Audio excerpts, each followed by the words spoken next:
Yes, so hi guys.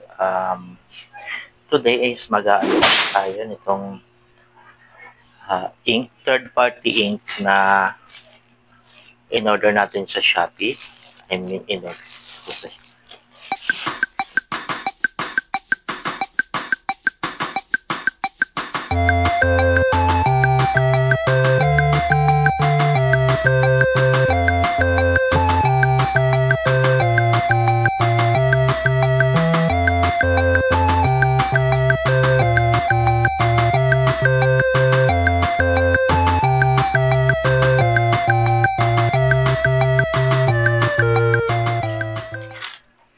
Kailangan natin ng syringe.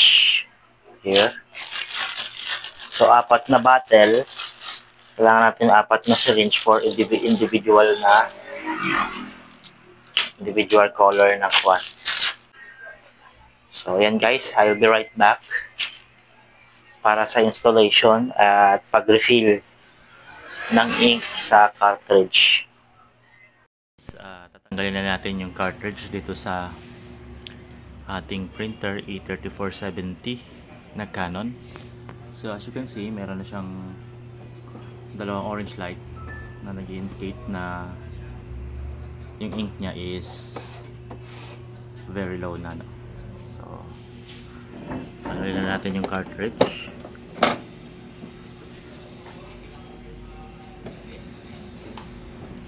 There. Yan, tapalan natin ng konti, dandahan lang. Yan. Tingnan lang muna natin siya.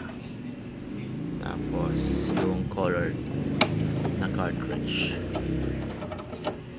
So again, first time natin itong gagawin guys sa cartridge na to, no? So bago lang yung cartridge. Okay. Careful. Alright.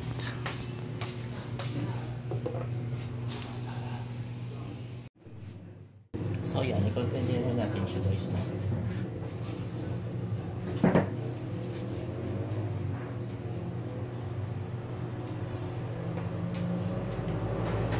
So here's our gamit natin.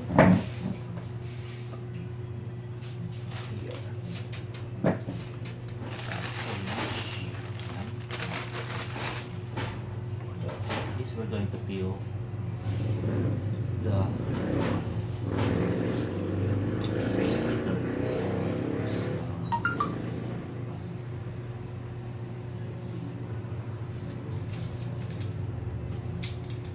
Gently peel the sticker. Naka-expose lang yung hole. Here.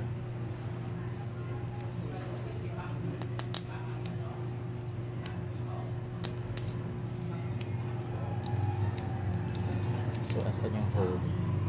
So, this is the hole.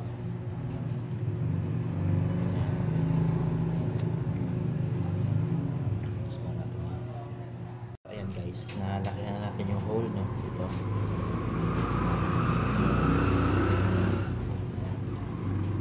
Then, sa colored, may tatlong hole.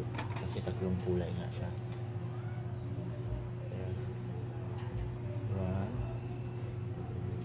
2, 3. Ingatan natin huwag tayong malitubas na mga sir, no? Kasi masisira. Hindi na natin pagkinabangan pag sakali. Guys, no? Napoke ko na siya. Yan.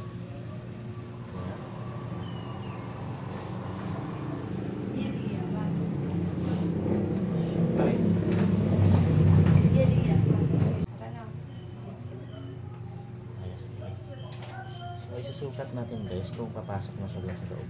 Alright? So yan na guys, no?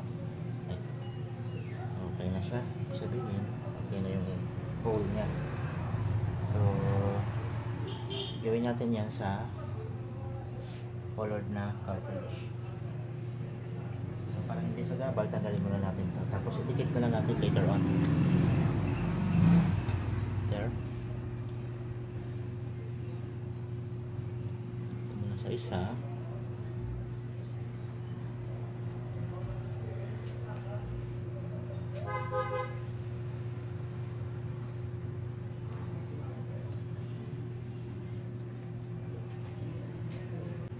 Careful lang na wag natin i-touch ito kasi medyo sensitive yung part na yan. There. Sukat natin kung papasok na yung syringe. Okay. Next is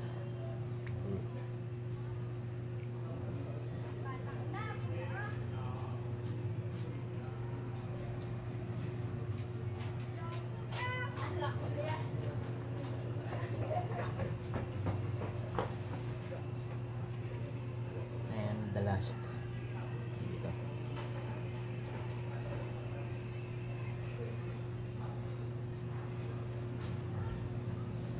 There.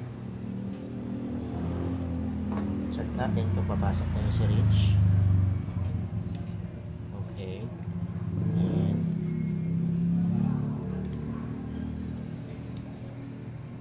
okay. So, ayan na guys na. So, unahin natin yung black.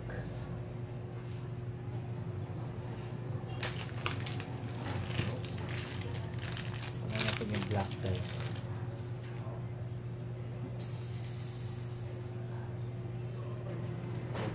Ay, ito pala.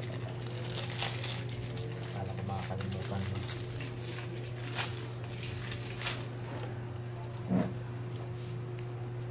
So, ayan. Check mo natin.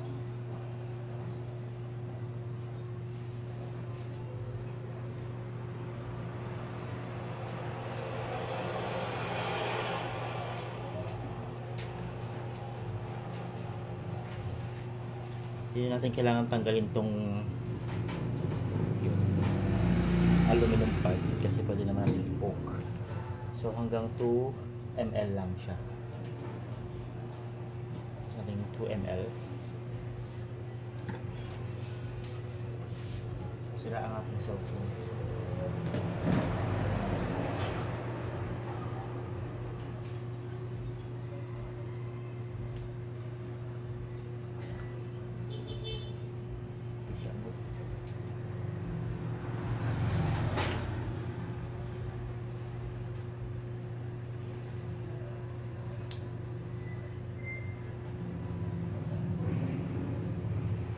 Careful.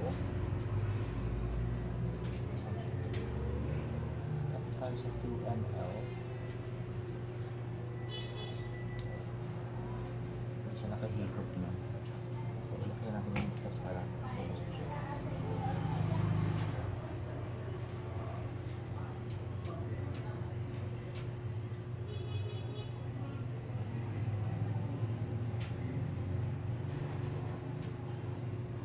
there.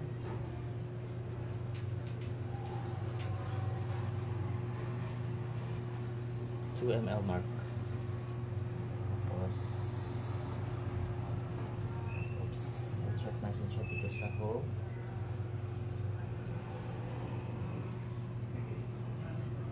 Gently.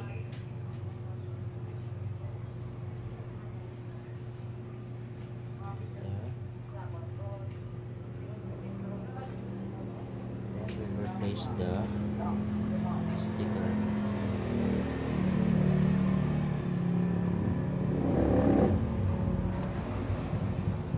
Wala kayong sticker guys, kung sira na yung sticker niya, pwede yung scotch tape or paper tapos scotch tape. Alright, ito na siya. Tapos sa color naman tayo. So next guys is sa colored na cartridge naman tayo. So remember na this part is color cyan. Ayan. Yellow and magenta. So dito muna tayo sa cyan.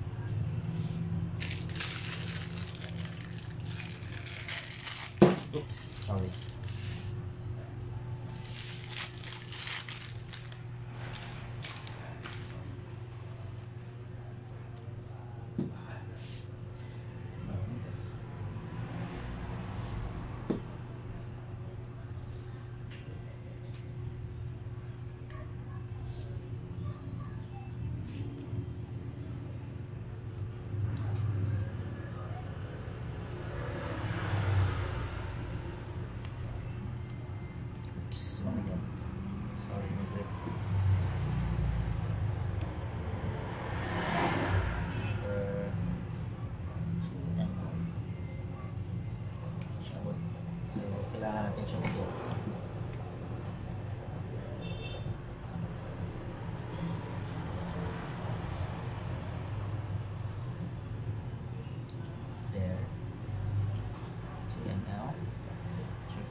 yellow.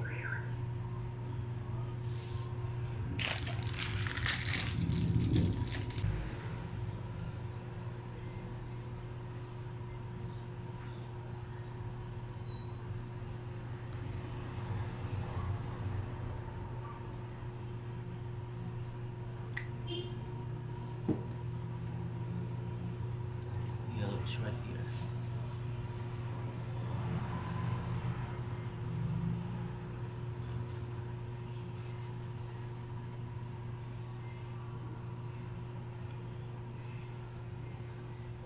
And the last is the magenta.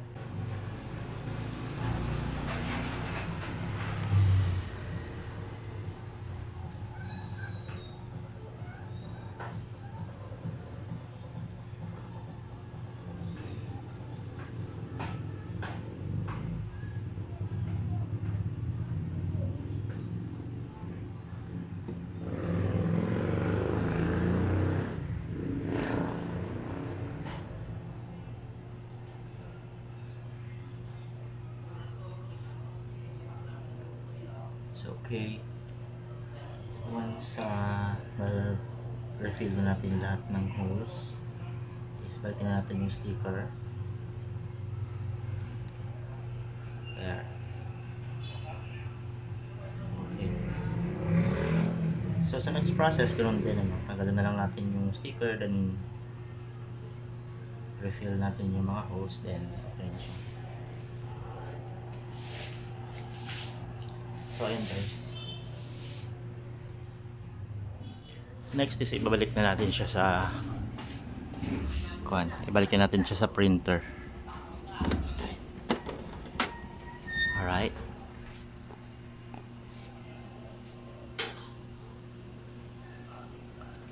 Black. Unahin natin yung black.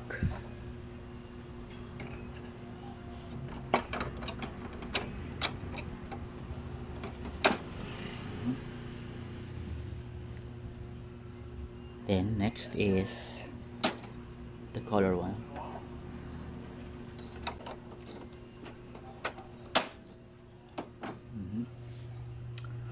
Try natin siyang i-restart.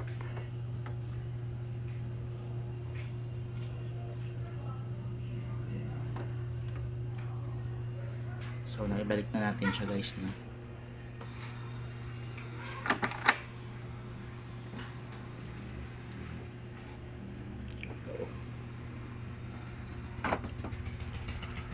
Close na natin.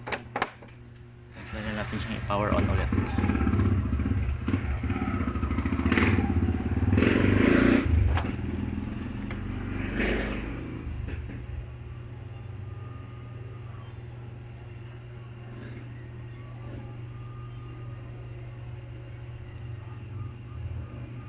So yan guys, as you can see, meron pa rin siyang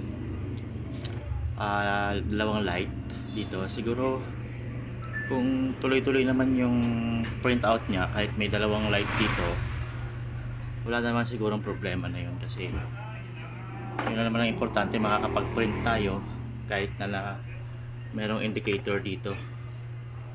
So try natin mag-print or mag-photocopy. So ito guys, susubukan natin i-photocopy guys, no?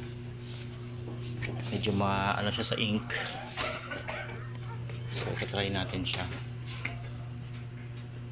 Okay. Right. Press natin color.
So ayan guys, yan yung